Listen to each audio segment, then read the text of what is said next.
নমস্কার বন্ধুরা, বিউটি রান্নাঘর 25-এ সবাইকে স্বাগত জানাই। আবারও চলে আসলাম একটা সুন্দর রেসিপি নিয়ে। ভিডিওটি না টেনে সম্পূর্ণ দেখতে থাকুন। রেসিপিটার জন্য এখানে আমি নিয়েছি 100 গ্রাম বিউলির ডাল। আপনারা চাইলে ডালটা এখানে কম বেশি করে নিয়ে নেবেন।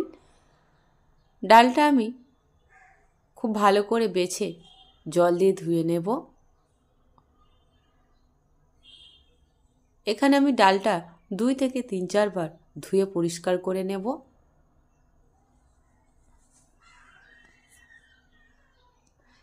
এটা আমার ধোয়া হয়ে গেছে। এবারে তাই আমি পরিমাণ মতো জল দিয়ে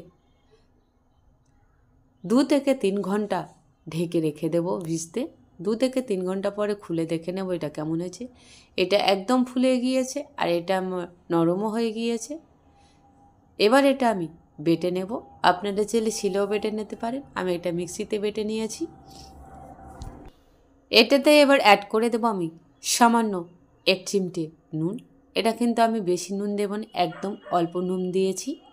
এবার এই নুনটা দেওয়ার পরে ডালটা খুব ভালো করে ফেটে নিতে হবে। ঠিক এভাবে যত ডালটা ফেটানো হবে তত কিন্তু পিঠেটা ফুলবে।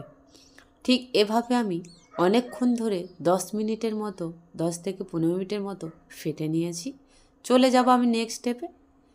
এখানে কিন্তু আমি জল কোনো কিছু অ্যাড করিনি। দিয়ে দেব কড়াইতে পরিমাণ মতো সাদা তেল। তেলটা গরম হয়ে গেছে। এবারে এগুলো আমি ছোট ছোট করে দিয়ে দেব। একটু পরে কিন্তু এটা ফুলে অনেকটাই বড় হয়ে যাবে। আর এই পিঠেটা কিন্তু খুবই সুন্দর টেস্ট লাগে, যেহেতু শুধু ডাল আছে, এর মধ্যে অন্য কিছু নেই। আর আপনাদেরকে বললাম যে এটা যত ফেটানো হবে ততটাই বেশি ফুলবে। আর ঠিক কত সুন্দরভাবে ফুলছে দেখুন। এগুলো ডুবো তেল কিন্তু আরও বড় হয়ে ফোলে। এখানে একটু আমি নেড়ে দেব খুন্তিটা দিয়ে, ঠিক এভাবে হালকা করে, নাহলে ওপরটা কাঁচা আছে ভেঙে যাবে। আর এগুলো ভাজার সময় অবশ্য আঁচটা কমিয়ে রাখতে হবে, রেখে ভাজতে হবে, নাহলে ভেতরটা কাঁচা রয়ে যাবে, ওপরটা পুড়ে যাবে। আর এগুলো আমি নেড়ে চেড়ে খুব ভালো করে হালকা আঁচে ব্রাউন কালার করে ভেজে নেব, ঠিক এভাবে। আর ঠিক কতটা সুন্দরভাবে ফুলেছে দেখুন বন্ধুরা। এই ডালটা কিন্তু যতটা ভালো ফ্যাটানো হবে ততটাই সুন্দর হয়ে কিন্তু ফুলবে। এটা ব্রাউন কালার হয়ে গেছে, ঠিক এরকম থাকবে। আর এই অবস্থায় আমি এগুলো তুলে নেব। একদম ফুরুলির মতো লাগছে। এগুলো গরম গরম এমনিও খাওয়া যায়, ভীষণ ভালো খেতে লাগে। আর এই ডালটা কিন্তু অনেকটাই হেলদি। একই পর্যায়ে বাকি পিঠাগুলো আমি ভেজে নেব ঠিক এভাবে।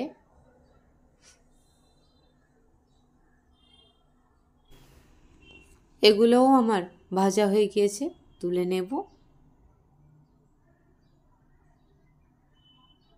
এবার এখানে আমি একটা সসপ্যানের মধ্যে পরিমাণ মতো চিনি নিয়েছি। আর চিনিটা নিচে থেকে একটু ব্রাউন কালার হয়ে এলে এখানে আমি জল অ্যাড করে দেবো, ঠিক এভাবে।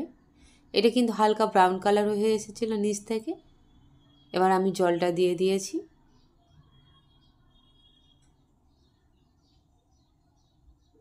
এবার এখানে আমি অ্যাড করে দেব কয়েকটা থেঁতো করা এলাচ। দিয়ে এটা আমি খুব ভালো করে চিনির শিরা বানিয়ে নেব এভাবে। আর ঠিক কালারটা কত সুন্দর হয়ে গিয়েছে দেখুন বন্ধুরা। এটা আমার হয়ে গিয়েছে।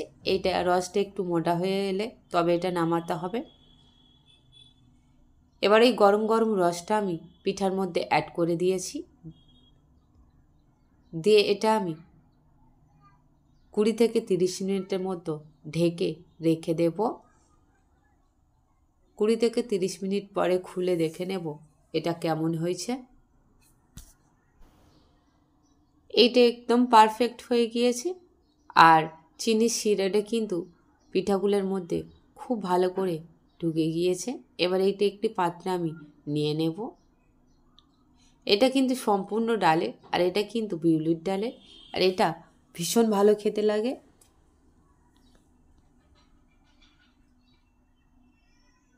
ওপর থেকে আমি রসগুলো একটু দিয়ে দেব।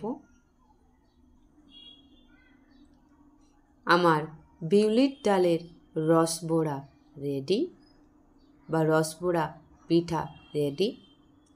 আমার এই রেসিপিটা আপনাদের কেমন লাগলো তো অবশ্যই কমেন্ট করে আমাকে জানাবেন বন্ধুরা।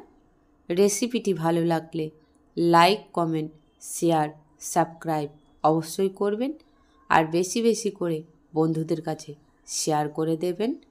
ভালো থাকবেন, সুস্থ থাকবেন, ধন্যবাদ।